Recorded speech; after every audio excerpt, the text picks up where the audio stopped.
Welcome everybody to another edition of Deconversion Stories. And today I have the absolute pleasure to talk to this inspirational gentleman. His name is Dave Warnock.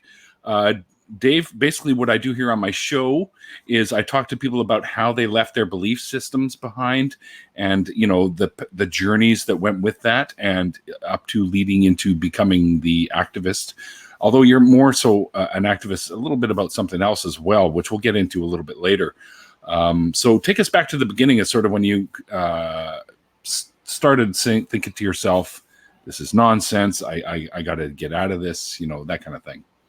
Yeah, that was about 2000. Well, between the years of 2009 and 2011, I began the process of deconverting. And that was for me after 35 plus years as an evangelical charismatic Christian. Wow. Many of those years in pastoral ministry. I've been on staff at churches, did preaching, teaching, marrying, burying, all the stuff. And so for about 2 years, I began to really vigorously research the origins of the Bible, the origins of Christianity itself. Let me get my mic out. Is that better? I'm sorry. Yeah, you were fine, actually. Okay, good. And it's really began to research after all those years in Christianity. I'd never really thoroughly investigated its claims to the truth. And after a good bit of that, I found it to be quite lacking and let it go pretty much mid 2011. So it's been about 8 years since I've been a believer. Wow, fantastic. So were you actually a pastor, or you were just sort of studying to become? Well, you were, okay. Yeah. Because my friend Thomas actually said he thought when I mentioned you, he goes, "That's the guy that was a pastor, right?" And I was a pastor. I was not typically, the seminary route where you go to seminary and get your ordination that way in a particular denomination. Mine was more freelancing. The brand of Christianity I was in was pretty much independent, fundamentalist, charismatic, which is gifts of the Spirit, speaking in tongues, all that stuff.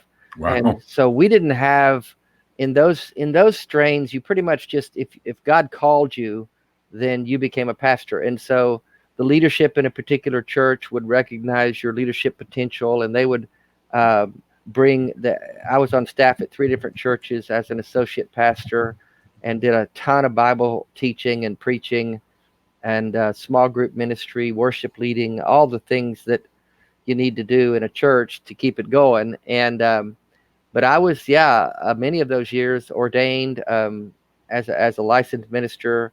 I did a lot of weddings, did some funerals, baptized people, all the stuff that pastors do. Yeah. Right. Fantastic. What was that like for you? Like, is that something that you'd aspired to want to do at that time? I just kind of got into it. When I got saved, is the terminology that is used in that world. It was way back in 1973, the end of 73, the beginning of 74. And I just began to immediately become a leader in whatever group I was in. And so it was just this, and I just began to accept it as the gift and calling of God. And so I was just called to be a leader. And that was something that I didn't aspire to, but I just found out that people were looking to me that way. And I don't know why, they just were, because I've got an outgoing personality and I can put words together and all those things. And I remember thinking, even a couple of weeks into being a Christian, I remember thinking, why are people looking to me for answers? I don't know shit about shit. But yet they were. And so I just kind of assumed it and said, okay, I guess I am, and let's just do this thing. And before I knew it, I was running a coffee house and doing street ministry and just doing things that I felt God called me to do. It was a very personal relationship with Jesus. It was all about, hearing God speak something to you and then just going and doing it. And that's just kind of how I practice my Christianity. Did you, speaking of like street ministry type stuff, you've met Anthony Magnabosco, I assume. Mm-hmm. Did you ever go with him to do any street epistemology? No, I love what he does. I don't think I'm calm and gentle enough to do what he does. I would want to slap the shit out of somebody and say, do you not understand how stupid you sound? And he's got this calm, reasonable persona. I love the guy. He is such a sweetheart. And I met him when I was down in Texas the last time. He came to one of my talks in San Antonio, and he's got the softest heart. About halfway through my talk, he's sitting there crying and wiping his eyes, and then I'm crying, and everybody's crying, and oh, I love that. That's awesome. He's just a sweetheart. But no, I really love what he does. But my street ministry was more just talking to people, witnessing, handing out tracts, talking to them about their faith, and when you say tracts, you mean chick tracts? Yeah, chick tracts. Well, all kinds. Chick tracts are very popular. Oh my God, I look at those now. I can't even look at them without throwing up in my mouth a little bit. I just can't. No, I hear you. I still have I think I got 3 or 4 that I have stashed away somewhere because they were hilarious. They're so bad. One of the ones I had that I kept because a friend of mine scared the crap out of me with this as a kid was the lining of the planets, and it was going to bring the end times. Or something. Yeah. Well, back when I got saved in 1974. A big book then was The Late Great Planet Earth, Hal Lindsey. And Jesus was coming back soon. I mean, that's why I never went to college or anything. I didn't have time for that. I didn't have time for career. And then about 5 years into it, I thought, well, he hadn't showed up yet. I better figure something out. And so I got married and started doing real jobs instead of just preaching in coffee houses. And because I really thought we only had a few years and he was going to be back. And we have to save the lost. This is really important stuff. Right, for sure. I could totally imagine you would believe that for sure. Yeah. Are you still married? No, I left the marriage about 3 years ago, 2.5, 3 years ago. She remained a believer after I left faith, and it became it just got too problematic for us. It was just too much of a divergence in the house, and she was content to stay married to me as an atheist, but I wasn't content to stay married to someone who believed and double down on the things that I find very problematic with evangelical Christianity, and the divisiveness and the harm that I think it does to people. And I just felt like it was best if I move on and reboot my life and let her live her life. So we parted amicably, but it wasn't. That's good. It wasn't tumultuous. It was just a decision that I made to better live my life authentically and honestly and forge my own path. And I'm assuming she was okay with that. Well, yeah, she didn't want it, but she accepted it for what it was. Okay. When I deconverted, a big part of my story is that my 2 adult daughters and their husbands pretty much quit having anything to do with me. And, wow, really? Yeah, shunning is kind of a practice in some parts, and the church that they were in, that I was in with them, pretty much teaches that as a method to bring people back to the Lord. So because of that, she didn't get to see her kids and grandkids either, the daughters.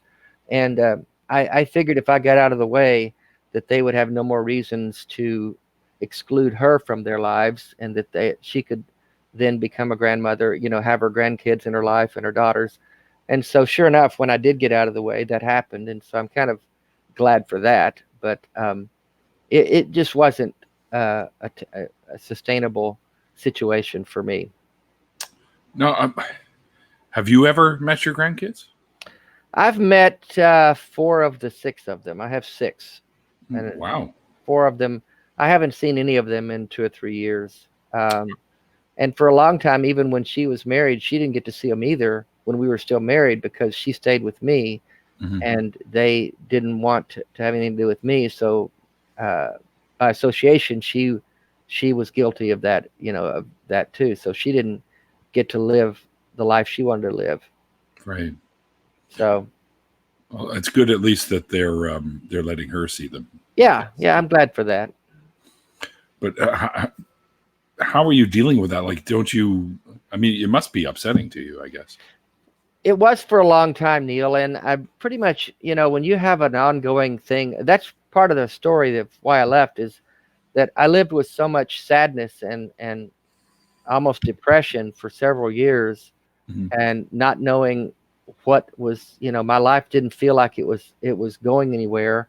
And I felt like I kind of had to downplay my identity as an atheist because I didn't want to ruffle any feathers, and I kind of wanted to keep the peace. And so I just kind of low-keyed it and didn't make any waves. And I didn't feel like I could be authentic that way. I felt like I was hiding something that was an important part of who I am. And I didn't feel like that was honest of me. Right. And so I finally, the sadness, it can only go so long with just giving place to it. So I finally just said, you know what, this is my reality. I have to accept it and move forward. And I did that. And I just said, I'm going to start my life over. Even at the age of 61 at the time, I thought, wow, I don't know how long I have, but I'm sure not going to keep living it this way.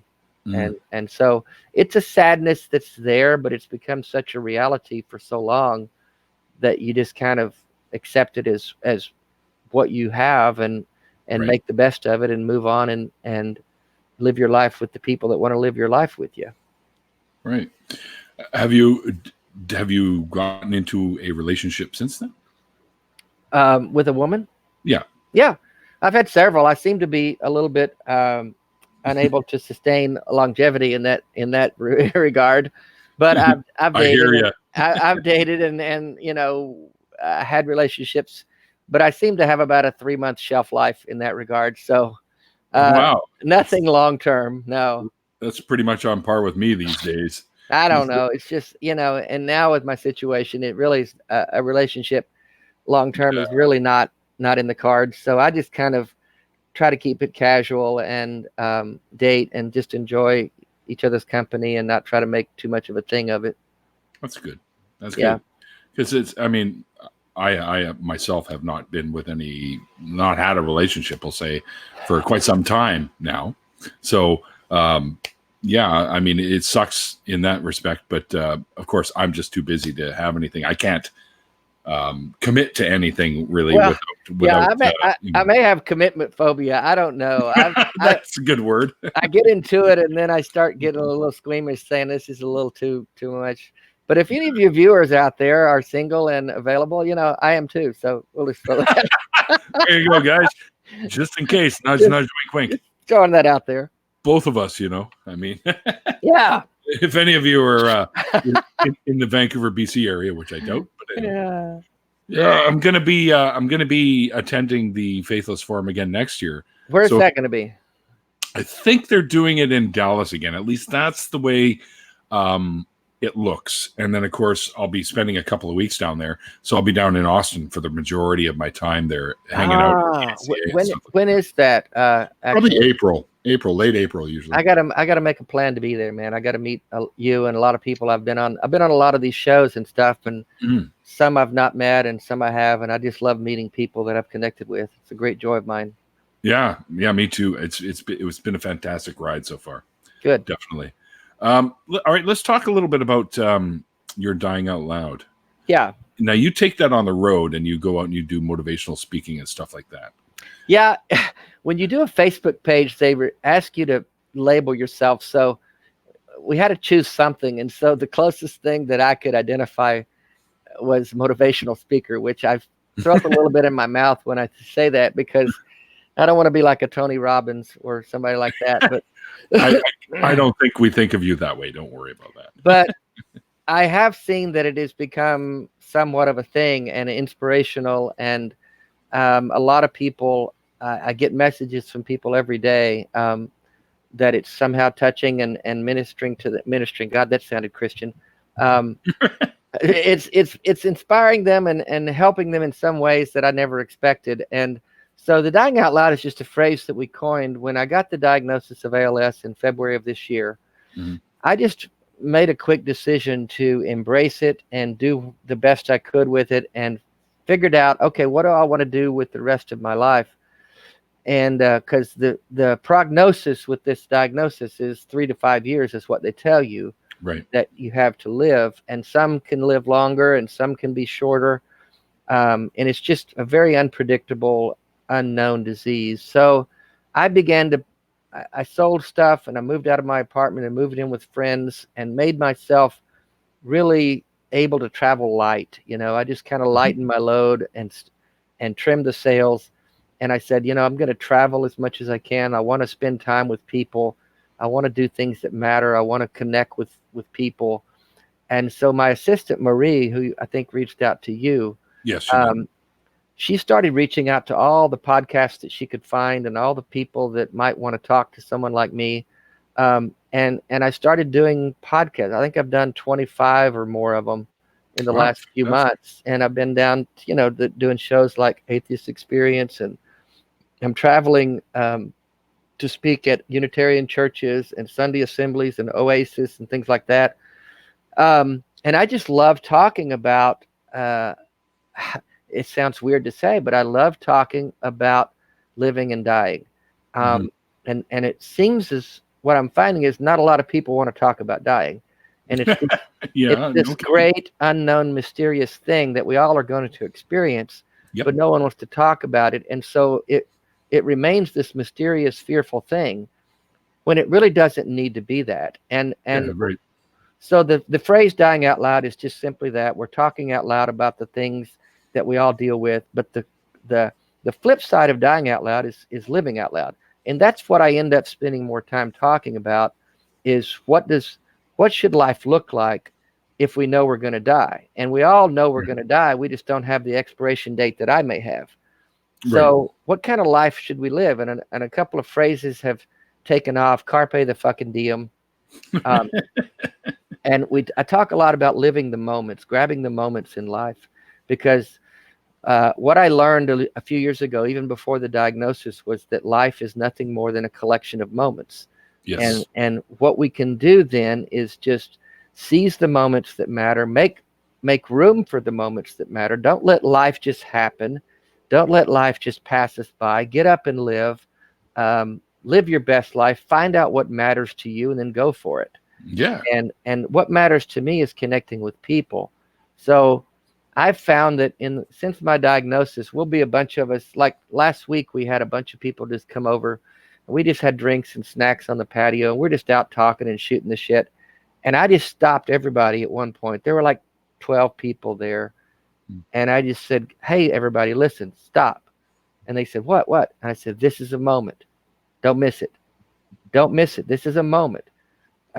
Observe it, feel it, and carry it forward, and make more of these. And that's the kind of stuff we're talking about. A lot of people think of moments as being some big thing. You've climbed to the top of the mountain and you're looking out over and you see the view. And I had that in Italy a few months ago. It was an amazing moment with a few of my friends.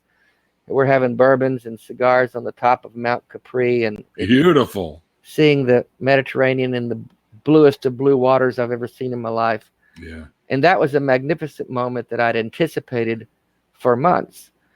But the moments we miss are the ones that happen in the course of daily living. Sure. And so another phrase that's organically grown out of this is the WWDD. And what that stands for is, what would Dave do? I need to get a license plate that says that now. Well, we actually have T-shirts and shit that just came out last week on my page. You can order it, and it's a T-shirt, a WWD T-shirt, and a Carpe the fucking Diem T-shirt, and other things, coffee mugs, probably headbands like what you've got on. I don't know sweet. I don't know what all's on there. It's an online store that is automatic, and you just plug your design into it. Is it on your Facebook page? Yeah, it's on my Facebook page, and the link is there, and you can go on and get shirts. I've got a couple ordered I'll be wearing on the Atheist Experience show in a couple weeks. Great. But and all this stuff just happens organically. It's beautiful. And the WWDD came out of we have a local meetup that we meet once a month, a bunch of ex-Christian atheists that live in the Nashville area. I'm in Nashville, Tennessee. And we meet once a month, and we just try to check in and how's everybody doing, what's going on. And the meeting we had right after my diagnosis was very emotional. And a lot of people were talking about how they were feeling and what it was like to know that I've got this disease. And one of the ladies was just talking about how she was going through her day this week. And I got all frustrated, she said, and I was anxious about something. And she said, I stopped a minute and I said to myself, Dave wouldn't be getting upset about this. This is minimal stuff. This is tiny. He's dying. He wouldn't be worried about this. And someone else across the room said, yeah, what would Dave do? And then someone else said, yeah, WWDD. And she's an artist, and she started making these bracelets. You'll see on the Facebook page too, WWDD bracelets. And we've shipped them all over the world. and people wear them just to stop a minute and say, wait a minute, am I doing life the way I want to do it, or am I letting life just run me over? And that's kind of the sentiment behind the dying out loud stuff that we talk about. Oh, fantastic. Yeah. I have a couple of questions for you. My friend Randy, who lives in Kansas City, wants to know if you're going to be through the Casey area at some point. I'm speaking at the Kansas City Oasis in October. I think the dates are the second weekend, but it's on that calendar is also on my Facebook page, and there's a welcome page on the Facebook page, and it says upcoming speaking things, and it's on there. This is on your Dave Warnock Dying Out Loud page, correct? Yes. So I'd love to meet Randy in Kansas City. That'd be awesome. Well, he's good people. I had him on my show very early on when I first got going. Okay, cool. Awesome. And Mark Caesar, who's another friend of mine, would like to know whether you think that many that don't believe but stay in the religion so as to not be shunned by loved ones. Yes. You think so? I think so. I think there are more people that don't believe than let on, because there's a great cost to becoming. But in fact, I know a lot of people personally who don't believe, but they're in the closet about it.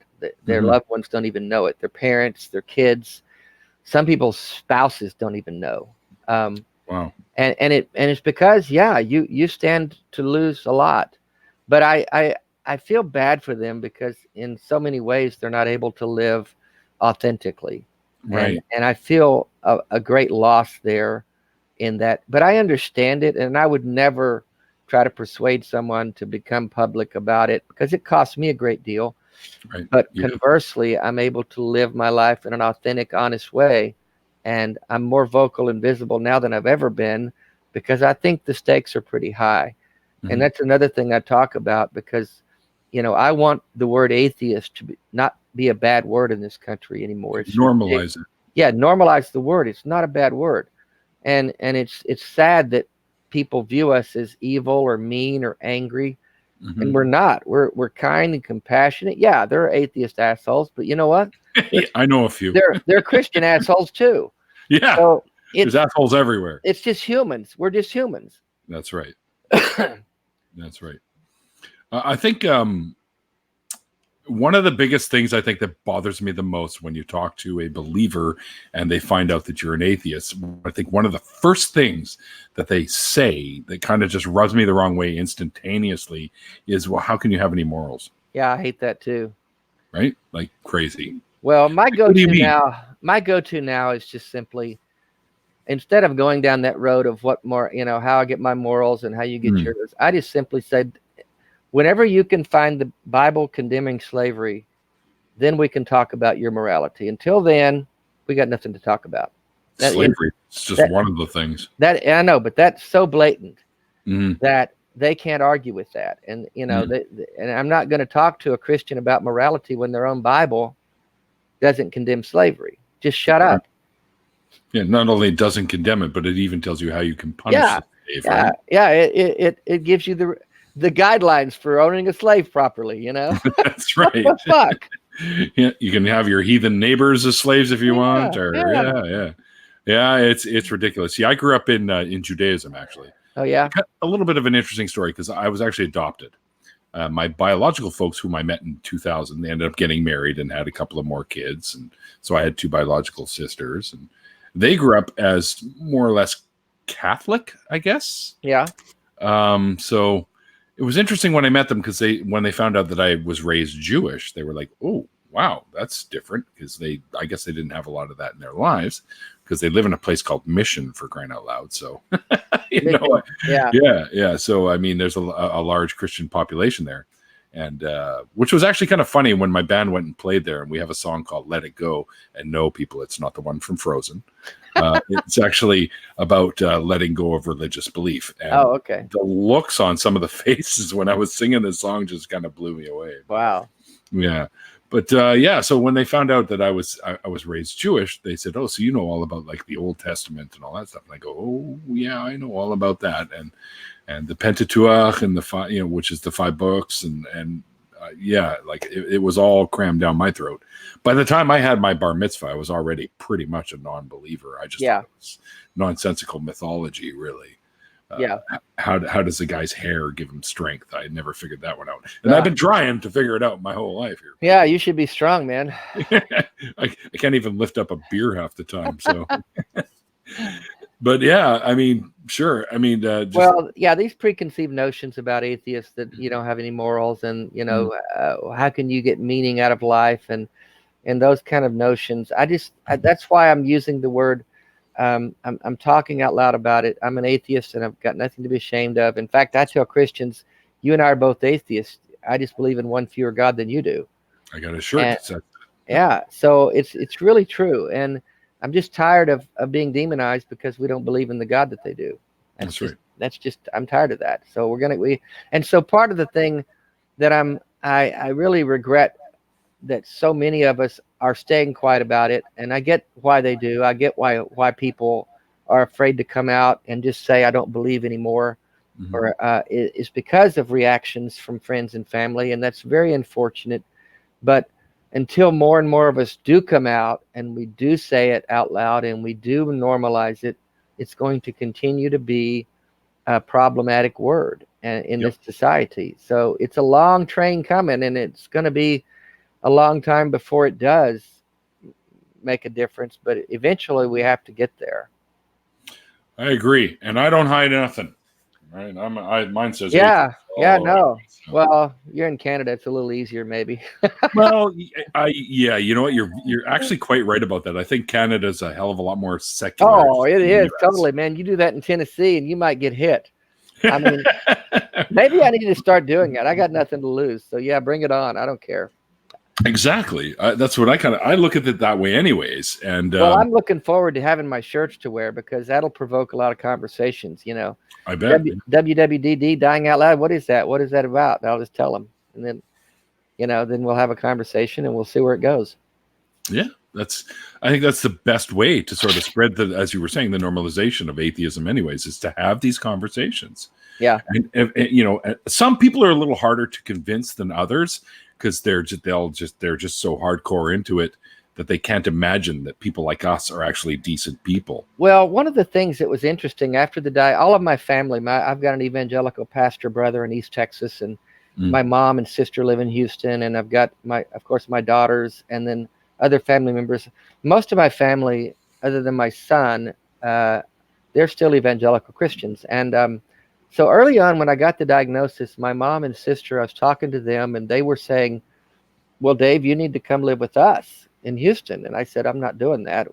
And they said, well, we can come to you, maybe. I don't know, but we got to, who's going to take care of you? That was their big concern, because this disease disintegrates my muscles, and I'll have to have someone take care of me eventually. And they said, who's going to take care of you? And I said, Mom, I've got plenty of people around me. I've moved in with some wonderful friends. I've got people everywhere asking, well, what can we do? What do you need? How can we help? And I've been flooded with people wanting to help. And then I was talking to my sister a couple of days later, and I said, let me get some things squared away. I've got to go see Dylan, my son, in New York City, and then I'll come see you guys. And she said, no, we decided we want to come see you. I said, oh. And she said, we want to meet your people. Your people. That's how they phrased it. And so I was thinking about that later, and I realized something, Neil. They don't have any context for my community, because if it's not family and it's not church, how could you possibly have people around you that care for you enough to take care of you when you're dying? How could that be a thing? Who are these people? Where do they, they couldn't conceive of it. And I realized that. Yeah. But think about it. That's their world they live in, and they can't conceive of a community of people that care, because they know, I don't have a job I work at, and I work alone. And, they just couldn't think of how I would have people in my life that have that level of concern for me. So they came and they visited with the people I live with, and some other friends were here. And they realized that none of them have horns coming out of their head. Nobody was sacrificing a goat. It was just normal people, kind, compassionate, loving, funny, smart people. Yeah. And I think it blew their fucking minds because they don't know what an atheist looks like. They think I'm a one-off, that I'm just running from God or I'm mad at God. And they Really? they don't know that there are thousands of us out there because they live in such a bubble that the only people they ever talk to are people just like them. Yeah. So unless they go on the internet and Google it, because they're probably afraid to do that. And the other thing is, if they know it happened to me, if they could legitimately believe that I just simply lost my faith, I lost my ability to believe in God, and I put that away. I'm not mad at God. I'm not running from God. I'm not just wanting to sin. Right. If they believed legitimately that I let go of my faith, there's a small kernel of concern in their minds that it could happen to them. And that scares the bejesus out of them. I never thought it would happen to me. Scares them. See, that's what I find really bizarre, because it can happen actually rather easily. If you ask me, like, I think people can easily become atheists once that first domino falls. Like once then they just start falling one after another. They do. For me, that my first domino was the Bible, because my faith was built on the Bible being the Word of God. It was inspired. It was infallible. And once I decided to lay everything on the table and just say, okay, there's no question that's off limits. I'm really ready to dig into this and make sure that what I believe is true. And I saw that the Bible was very fallible and very contradictory and very conflicted. And I realized it was a brutal realization that I didn't want it to be untrue. I wanted it to be true. I wanted to keep believing, because my whole identity was wrapped up in it. My whole world was wrapped up in it. But when I saw that the Bible was just a man-made document and it was full of holes, that domino fell, and then the rest of them just. And in a matter of days, I realized, okay, it's not real. He's not there. He's never been there. Days. Yeah. Wow. My deconstruction period was analyzing the Bible. Right. And once the Bible became just another book, then I thought there's nothing for me to rest my faith on then. Right. And I realized he's not there. That's it. Yeah. It was, yeah. Yeah. And same for me. I just, I think because I was put through what they call Hebrew school, and you're taught, all the different stories, the war that they went in and they slaughtered all the animals and all the Old Testament stuff from like Leviticus and Deuteronomy. Yeah. And for me, I kept asking my Hebrew school teacher, I said, why would God kill the animals? What the fuck did they do? Yeah. And what about the pregnant women? And she never gave me any answers. There are no answers. That's right. Right. So, thanks to my Hebrew school teacher, surely it was like she was the domino that first fell, kind of, because she couldn't give me anything. Right. So, yeah. So, and the other part of the Dying Out Loud, you asked about that, is talking about death as an atheist, where there's no next. This is it. And people ask me all the time, aren't you afraid of that? How do you deal with that? Whereas before you thought there was a heaven and a hell, and that you were going to spend eternity in heaven, and aren't you afraid of what's next? What if you're wrong? Those kind of Pascal's wager. Yeah, like, oh, shouldn't you just double down and say, okay, God, I messed up. Will you take me back? Just in case I missed it. But no, I have come to see that my observation is that Christians are more afraid of death than atheists are. I absolutely agree with you 100%. And that blows my mind. I just can't, I don't understand it, but I've seen it. And they're more in denial of it. They don't want to talk about it. My Christian people have not come around talking to me about this. My atheist friends are all talking about it. I've got atheist friends that want to be with me at the end. They've asked me, can I be with you there at the end? And awesome. They want to help me through the process of how I end it and when I end it. And they're involved and they're running toward me. Whereas the Christians are just kind of, I don't want la la la la la la la. I don't want to talk about it. It's ugly. It's nasty. And I just don't understand why they're afraid of it. It's just, it's baffling to me, Neil. Yeah, I'm right there with you, because like you were saying, as soon as one of the things that went away was my fear of death after becoming an atheist, right? Yeah. And it makes life so much more simple. Dealing with a fatal disease like I have, where if I was a Christian and got this, I would have to try to figure out, where is God in this? Because when stuff happens, you have to try to factor God into it. What's God saying? What's God doing? What's he trying to teach me? What do I need to pray about? How do I pray? Everybody's praying, pray. And with as it is now, it's just, okay, this is the hand I'm dealt.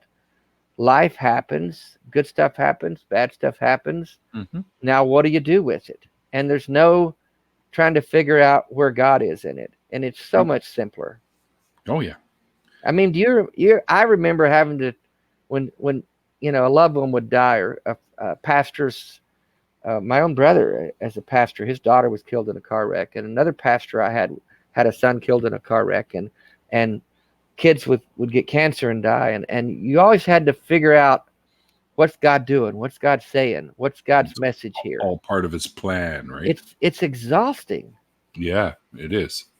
Because I lost my sister in a motorcycle accident, one of my sisters, a few years back. So yeah, and my mom, my birth mom, was in Yuma with my dad on the computer, and he went for a nap. 20 minutes later, he woke up and she was keeled over her computer. She had an aneurysm or something. And that wow.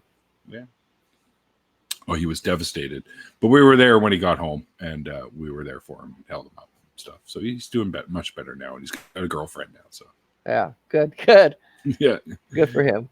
Yeah, and I always take him fishing and stuff like that, because that's his big thing. He even makes his own flies and stuff. And oh, that's cool. Yeah, he's how actually old is he? pretty talented. He is Jesus, how old am I? It's 52.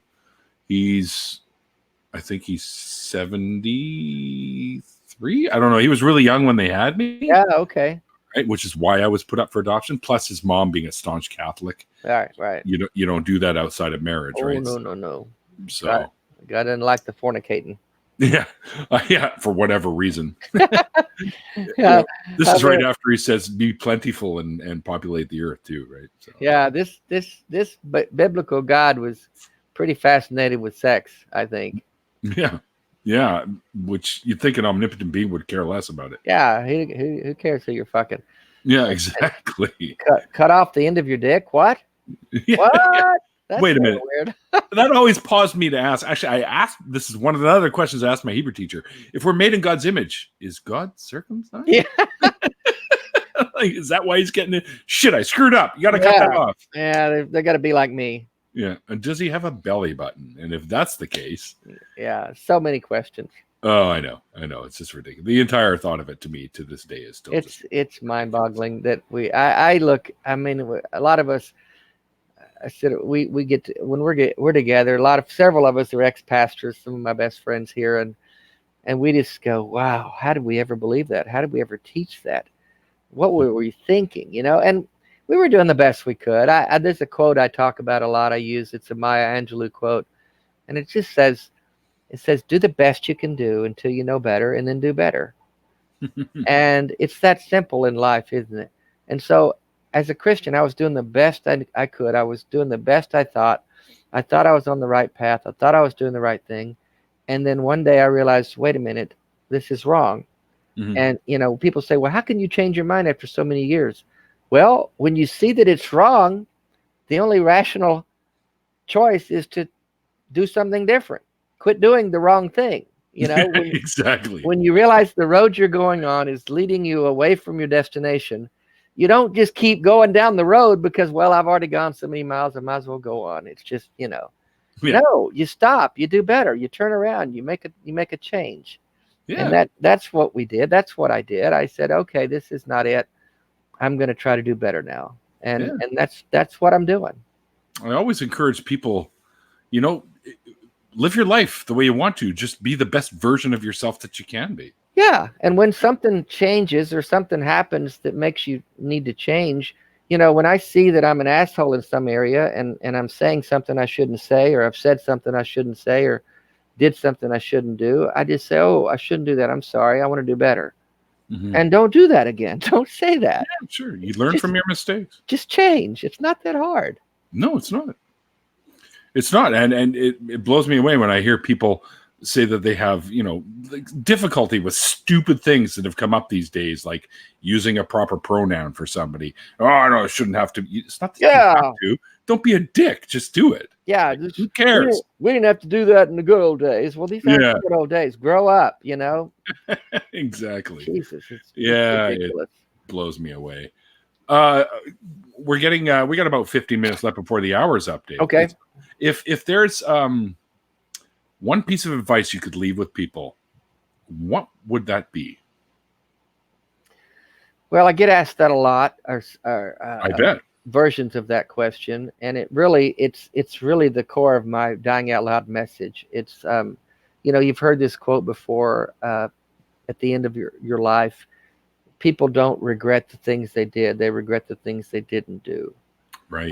And that's really true, because you start evaluating your life as you come to the end of it, and a lot of times we don't get a chance to do that because it kind of happens, an accident or something. All of a sudden your life is over, or you're compromised in such a way that you can't do anything. And so in that sense, I've been given a bit of a gift, in that I get a little glimpse into the window of my ending, and I can make some changes and adjustments in how I'm living and what I'm doing and what I deem is important. I guess the main piece of advice I would give is to value and not overlook the value of relationships with the people in your life, and to cultivate them, because that's the core of what's important. I even shifted my outlook on things after my diagnosis. Initially, I retired from the work I was doing, and I was just going to travel as much as I could and see the world and go to places that were exciting and beautiful that I wanted to see. And I've done a little bit of that. But that became fairly narcissistic after a while, and it became very self-serving to me, in that it was all about me. And when I started doing the dying out loud, I started realizing that I've got an opportunity here to make a mark, and to do some things that matter to people, and to say some things that help people. And I didn't see that coming, and I didn't set out to do it. It just kind of happened. And as it started happening, I started realizing that I've got a rare opportunity here that a lot of us don't get, to say some things and do some things that somehow help people along in their life. And I want to read just a quick message. I wasn't planning on this, but I think it might do whatever, man. I think it's good. I think it might give you and your viewers a little bit of a sense of what the dying out loud stuff is doing for people. And I'll try to. We got time, don't we? Oh, dude, I'll go overtime for you. Okay, it's okay. I got this message last week, and it was from a lady that lives in Tennessee. I get them from people all over the world. Actually, it's been crazy, but. She says, I know you get these messages all the time, but I want to join the masses and thank you for your words. I spent my whole life either a faithful believer or desperately seeking God. I needed something to make sense of all the horrible events in my life, something to make me better and worthy. For the last 5 years, I've had major depression. I stopped even trying 3 years ago. I hadn't spoken to anyone other than my children in years. I cut myself off from the world, and then I stumbled across you on YouTube. I have since binged every show I could find with you and any other atheist I could find. Seeing you dying out loud has inspired me in a way I never expected. In the past few months, I've listened to you, thought about you, and got my ass up and left my house. I know that doesn't sound like a major thing, but a year ago I wouldn't ever leave and couldn't even walk across my living room without my cane. Today I got up, walked almost 5 miles, and came home to listen to you again. Let me find my place. It's not much, not in the grand scheme of things I need to do, but it's a start, and I owe it to you. I see what you're facing. I'm a nurse, so I know it sucks. And it's badass to me that you continue to fight and make an impact. If there are any miraculous forces in the world, they are human beings like you who face the future without blinking. Thank you for accepting my friend request. I hope you never forget the people out there that you've impacted. I'm so thankful that I stumbled across your videos. Dude, I got that message and I was just sitting there drinking my coffee and crying. I just thought, how in the hell is this happening? Well, I'm fighting the tears myself right now because that's beautiful, man. It means so much when you hear stuff like that. Oh my God, it means everything to me, and it gives me the motivation to get up and do this every day as much as I can, because it's making a real difference in that person's life. It's changed her life in some way, and I don't understand how. I quit asking, how and why. I just say, okay, it is, so let's just do this. And so that's what Dying Out Loud is all about, that kind of stuff right there. That's why we're doing this. That's why I'm talking about these things. I'm trying to go as many places as I can. A lot of the places that want me to come speak don't have the budget, so we do the t-shirts and things just to help spread the cost around so that people can share in the cost and get me as many places, because I'm going to run out of time sooner rather than later. Travel is already challenging. Things I do with my hands are difficult because that's where I'm losing strength right now. I'm still able to walk and talk well, but for me, it started in my hands and fingers. You can see the finger there.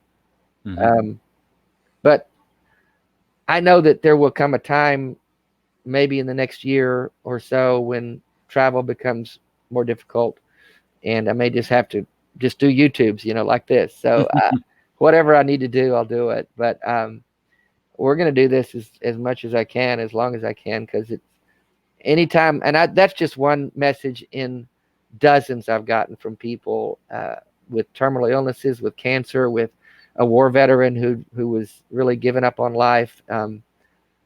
Unbelievable, Neil. I'm moved just thinking about this stuff. It's beautiful. And so I'm thankful for outlets like you guys giving me the opportunity to spread the message wherever I can. It's so meaningful for me at this point in my journey. I never expected this, but I'm thankful for it. Well, as soon as I'll be honest, Dave, I never even heard of you until those shows that I watch, well, for lack of a better term, religiously. Yeah. And I said, wow, this guy's amazing. He's inspirational. He's for what he's going through, because my uncle Dave actually also went through ALS and passed away in 2014. So, but he was able to make it to his daughter's wedding. Oh, wow. Which was great. So he was able to give a speech, a little bit of a speech. Wow. Right. And they had him in there in his bed and all set up, and he had trouble breathing at that point, but he was able to get his speech out. And I don't think I cried as much as I did at that point. So you know what it looks like then. Oh, I absolutely I do. I've had two relatives that have gone through it. Yes. Yeah, it's pretty ugly.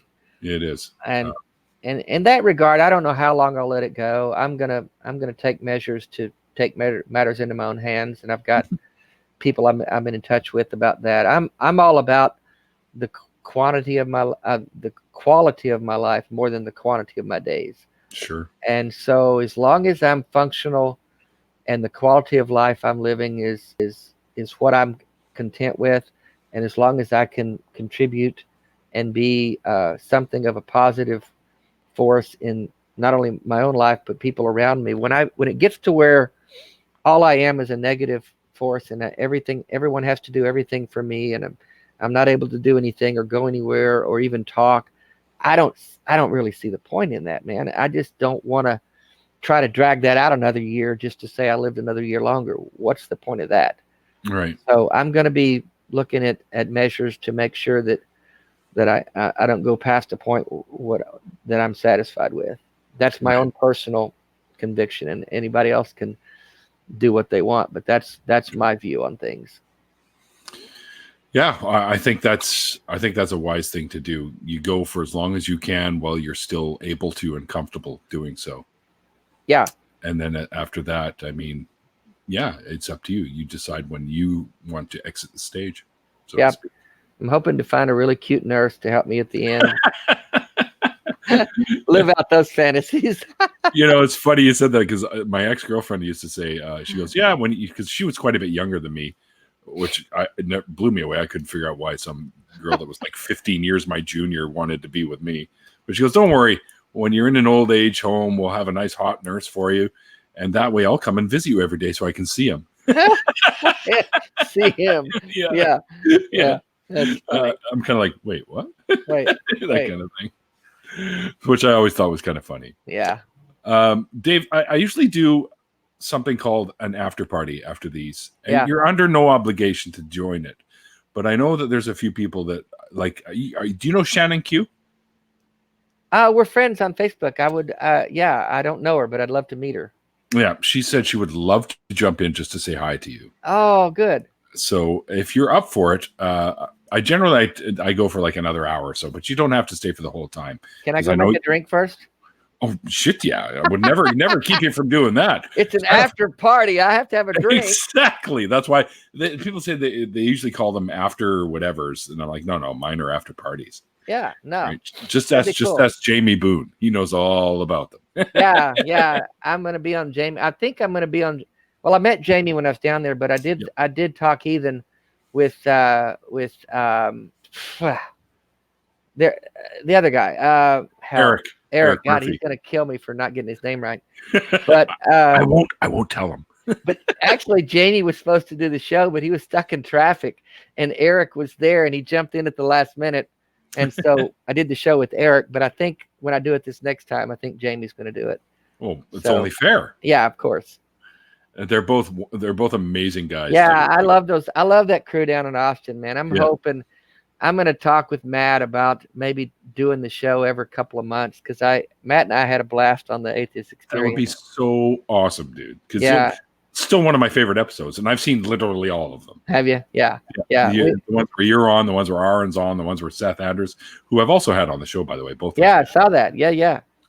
I'm supposed to be doing Seth's show, but we haven't coordinated the schedule yet. But we've been talking back and forth, so hopefully I'll get on that show soon. Yeah, that would be great. For some reason I thought you were already on his show, but no, I think he mentioned it or something. Yeah, he and I, like Maria's been communicating back with him, and he actually sent me a friend request on Facebook the other day. So I thought maybe we're getting closer to booking this thing. Yeah. But, no, I'm looking forward to that. Yeah, he's a cool dude. He absolutely is. When people were watching my show with the two of us chit-chatting back and forth, everyone in the chat was like, Jesus, these guys are like total radio hosts, radio voice type. You got guys. The voices, yeah. Just the soothing voices, right? Yeah. I'm like, well, unlike mine, with that southern twang of mine, I'm not a radio voice at all. Southern twang. Well, my dad used to say that I had a face for radio. So yeah, not a compliment, Neil. I know. It's the same guy that every time National Geographic would come on with like a show about apes and stuff, you go, "Hey, Neil, get down here. Your friends are on TV." Yeah, there you go. like I'm some kind of monkey. Well, we all are, really, if you think about it. But yeah. All right, Dave, I just want to say thank you so much for joining me today. It's been an absolute pleasure chatting with you. Yeah, me too. You're a good dude. If there's anything you want, like final thoughts or something before we call this quits and jump into an after party? No, just I love to connect with people that have when people reach out to me, I feel I'm just not the guy that takes that lightly. I feel it very important to connect with humans and people, and so anybody that's seen a show or heard a podcast, if I'm in your area, like the guy in Kansas City, Randy. God, sorry, Randy. I won't remember names, but I do want to meet you. But I love nothing more than connecting with people in real life, getting a hug, having a conversation, sharing a drink. I just think that's the essence of life. And so any of you out there that can reach out, connect with me, send me messages. I'll respond to every one of them. And if I'm in your area, please come see me. I just really love that. Yeah, I highly recommend that, guys. Dave's fantastic. Dude, you're an inspiration. You're I think that's the best word I've got, because the way you've taken the news that you got and rolled with it in the way you have is utterly inspirational to me. Because I don't know myself if I could do that same thing. So I don't know. I tell people that say that you probably will do better with it than you think you would. I mean, it's just fair enough. It's instinctual. It's nothing I plan to do and set out to do. It's just kind of like, okay, this is it. Let's go. And I think you'd do better than you think you would.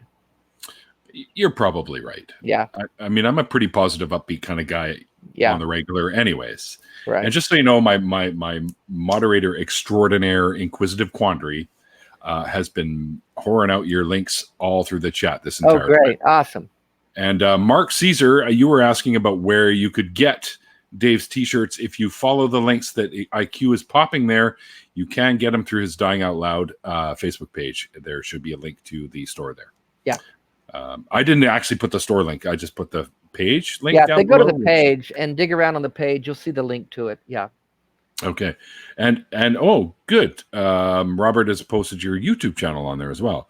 That's one I forgot to add, so I'll find that and add that as well. I didn't even know I had a YouTube channel until somebody told me the other day, and I think there's only like 2 videos on it because the stuff I do, like with you guys, is not my YouTube. So it's just as I do more in-person gigs and we video, then we'll have more stuff out there. So right now there's not much there. Well, you have my permission, if you wish, to mirror this chat on your page if you like. Yeah, well, I'll have to get someone to do that because I have no fucking clue how to do that. Yeah, I know. I got to learn myself. I'm pretty techno-tardy myself. But we have come up to the hour. So, Dave, again, thank you very much for joining me today. It's my pleasure. Absolute pleasure getting to meet you. Yeah. Just watching you and stuff. I'm like, I got to meet this guy. And one day it'll happen in person. Absolutely, it will. And the beer's on me. Yes. Okay, I'll let you. You're not going to make a dying man buy a drink anyway, are you? Oh, hell no. I play that card all the time, dude. I would expect no less, my friend. All right, guys. Thanks for joining Dave and I. I hope you guys enjoyed the chat as much as we did. I think we're going to do, well, not I think. We are definitely going to do an after party. And Dave, if you're up for it for, maybe a little bit. Yeah. Let me go make a drink and I'll come back and we'll have a party. I do my usual go take a quick pee, go have a quick smoke, and then come back in and we get things going again. If you guys are interested in joining and saying hello to Dave, you can let me know through my DMs on Twitter, and I will give you guys a link to jump in here. Remember that there's only room for 4 other people other than Dave and myself. So let me know quickly, and I will allow people to jump in and out. I might get busy in the backstage, so if people are willing to come in for a few minutes just to say hello and ask a couple of questions, and then bow out so someone else can jump in and do the same thing, that would be fantastic. I appreciate your guys' cooperation in these as usual. Anyways, guys, as I always say at the end of this, first of all, live your life, just like Dave said. Yes. Live it to the fullest. Be the best version of yourself you can be. And my favorite quote that I always use at the end of these chats is like the late, great Christopher Hitchens once said, "It's called faith because it's not knowledge." And we'll see you guys next time.